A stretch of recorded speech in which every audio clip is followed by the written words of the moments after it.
नमस्कार, आप देख रहे हैं इंडियन न्यूज और मैं हूं नव्या। आज चैत्र मास की पंचमी तिथि है और आज माँ दुर्गा के पंचम स्वरूप माँ स्कंद माता की पूजा की जाती है। इस विशेष कार्यक्रम में हम आपको बताएंगे माता के अलग अलग स्वरूप के बारे में। तो आइए इस दिव्य यात्रा की शुरुआत करते हैं। नवरात्रि के 5वें दिन स्कंद माता की पूजा की जाती है। स्कंद माता देवी दुर्गा का 5वां अवतार है। स्कंद माता का नाम 2 शब्दों से मिलकर बना है, स्कंद वो माता, और इसका अर्थ होता है स्कंद की माता। स्कंद का अर्थ है कार्तिकेय, जो कि महादेव और माता पार्वती के पुत्र है। स्कंद माता की 4 भुजाएं हैं। माँ एक हाथ में कार्तिकेय को पकड़े हुए हैं तो उनके दूसरे व तीसरे हाथ में कमल का पुष्प है। अपनी चौथे हाथ से स्कंद माता अपने भक्तों को आशीर्वाद देती हैं। स्कंद माता की सवारी शेर है। स्कंद माता विशुद्धि चक्र की अधिष्ठात्री देवी है। विशुद्धि चक्र हमारे गले के उभरे हुए भाग के ठीक नीचे स्थित होता है। माँ स्कंद माता की सच्चे मन से पूजा करने से विशुद्धि चक्र जागृत हो जाता है, जिससे वरिक की सिद्धि प्राप्त होती है। माँ स्कंद माता का वाहन मयूर भी है, इसलिए इन्हें मयूर वाहन के नाम से भी जाना जाता है। उनका वर्ण यानी त्वचा का रंग शुभ्र है। माता हमेशा कमल पर विराजित होती हैं और इसलिए वो पद्मासना देवी के रूप में भी जानी जाती हैं। माँ स्कंद माता का मन पूर्ण रूप से लौकिक और सांसारिक संबंधों से दूर रहता है। स्कंद माता का पूजन करने वाले व्यक्ति और जीव मुख्यतः शारीरिक बंधनों में रहकर भी उनसे मुक्त होते हैं। माता का अर्थ है माँ, और इसी प्रकार स्कंद माता पार्वती का ही एक रूप है।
चार भुजाओं वाली माँ स्कंद माता एक हाथ में भगवान कार्तिकेय को धारण किए हुए, 2 हाथों में कमल के पुष्प और चौथे हाथ से अपने भक्तों को आशीर्वाद देती हैं।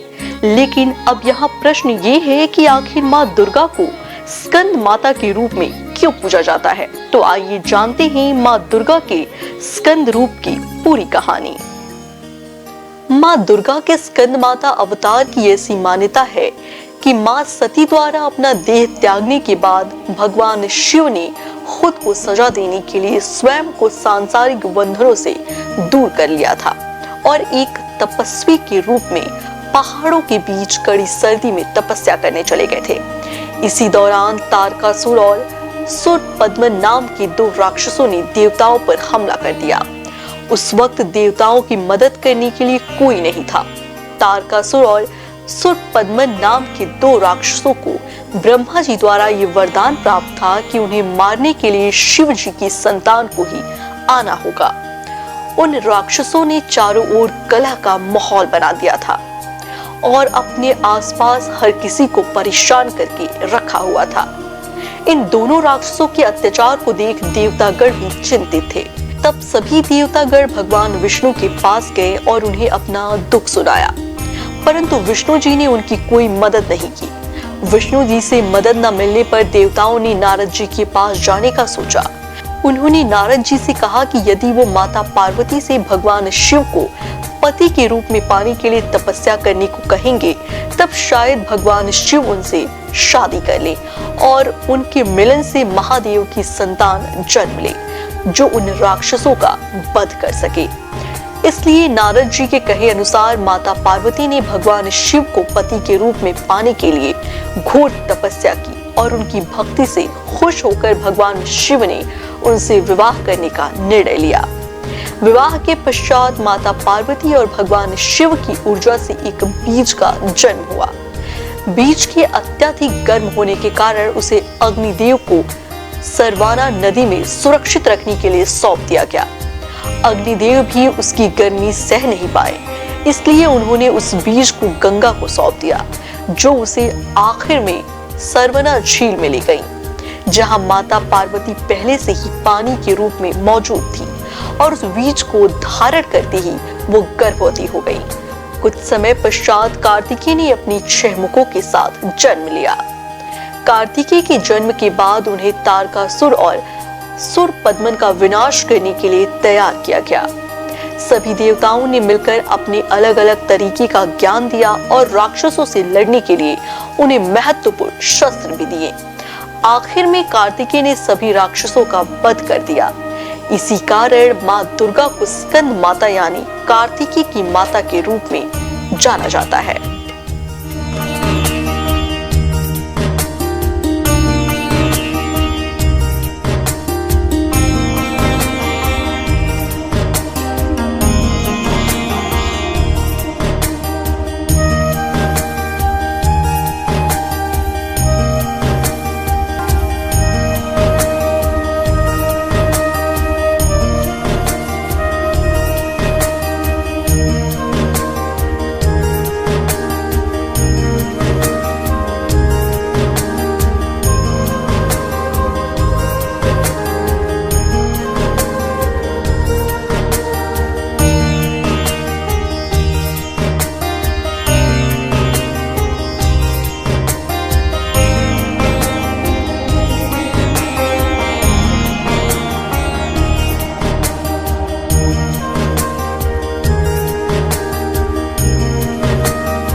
माँ स्कंद माता, जो भगवान कार्तिकेय की माता है, ज्ञान, शक्ति और मोक्ष की देवी मानी जाती हैं। उनकी पूजा करने से हर भक्त को विशेष आशीर्वाद प्राप्त होता है।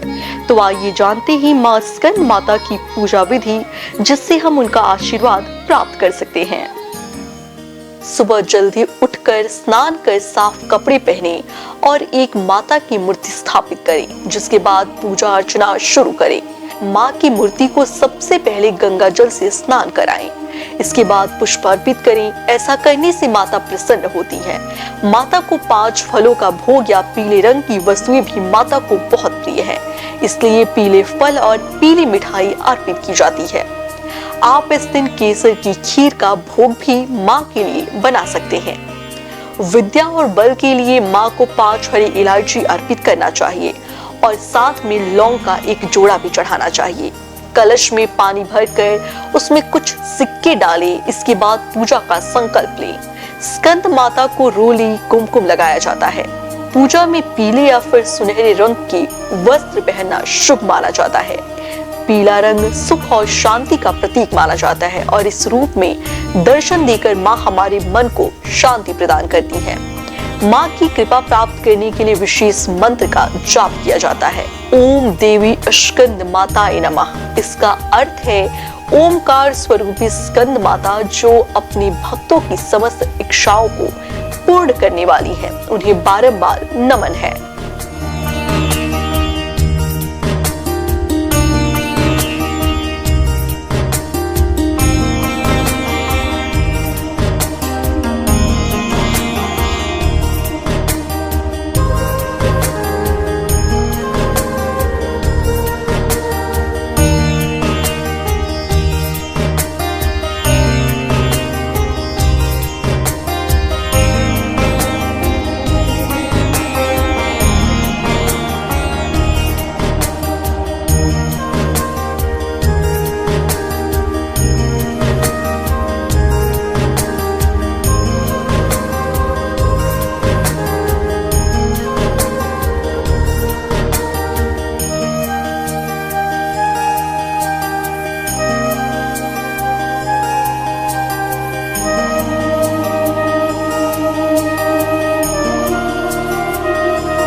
माता की भक्ति में इतनी शक्ति होती है कि हर कष्ट दूर हो जाता है।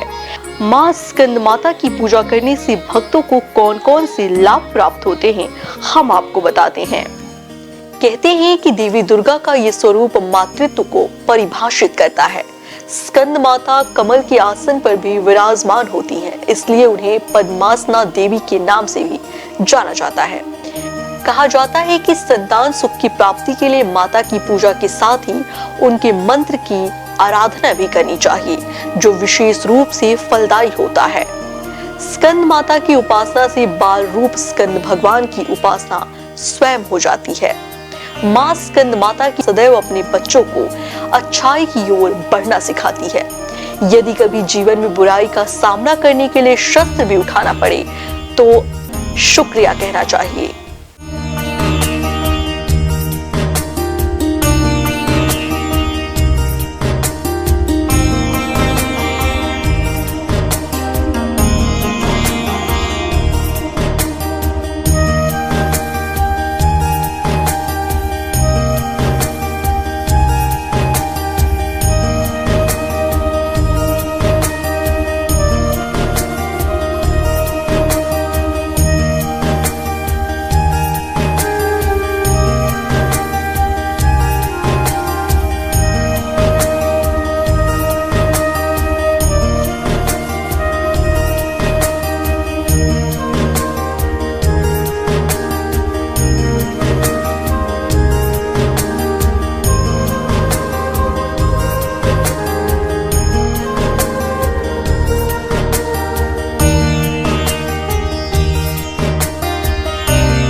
नवरात्रि का पावन पर्व शक्ति की उपासना का महोत्सव है और इस शुभ अवसर पर भारत के विभिन्न कोनों में मां के इस दिव्य स्वरूप की पूजा की जाती है। और हम आपको बताएंगे दो ऐसे पवित्र स्थलों के बारे में जहां मां स्कंदमाता अपने भक्तों को दर्शन देती हैं। पुरोहितों और ज्योतिष की जानकारों के मुताबिक वाराणसी के जगतपुरा क्षेत्र में बागेश्वरी देवी मंदिर परिसर में मां दुर्गा के 5वें स्वरूप यानी स्कंद माता का मंदिर स्थित है। देवी दुर्गा के इस स्वरूप का उल्लेख काशी खंड और देवी पुराण में भी किया गया है। पौराणिक मान्यता के अनुसार वाराणसी में देवासुर नाम के राक्षस ने संतों और आम लोगों पर अत्याचार शुरू कर दिया था। देवासुर राक्षसी लोगों की रक्षा के लिए मां स्कंद माता ने उसका वध कर दिया था। इस घटना के बाद से मां दुर्गा के इस स्वरूप की पूजा की जाने लगी। तभी से यहाँ पर स्कंद माता विराजमान होती हैं। तब से मान्यता है कि मां दुर्गा इस स्वरूप में काशी की रक्षा करती हैं। नवरात्रि के मौके पर इस मंदिर में भक्तों की भारी भीड़ होती है। नवरात्रि के मौके पर सुबह 6:30 बजे से रात के 9 बजे तक दर्शन आते रहते हैं। आम दिनों में ये मंदिर दोपहर में बंद कर दिया जाता है। वहीं विदिशा मध्य प्रदेश के विदिशा में पुराने बस स्टैंड के पास सांकल कुआं के पास मां दुर्गा का विशाल मंदिर मौजूद है। इस मंदिर की साल 1998 में स्थापना की गई थी। यहाँ पर मां दुर्गा के स्कंद स्वरूप की पूजा अर्चना की जाती है। कहा जाता है कि 40 से 45 साल पहले इस मंदिर में झांकी सजाई जाती थी, जिसके बाद कुछ भक्तों द्वारा मां स्कंद माता मंदिर का निर्माण करवाया गया था। नवरात्रि के पंचमी के दिन यहाँ पर विशेष आरती की जाती है। साथ ही नवरात्रि में अखंड ज्योति जलती रहती है।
आज के इस विशेष कार्यक्रम में माता दी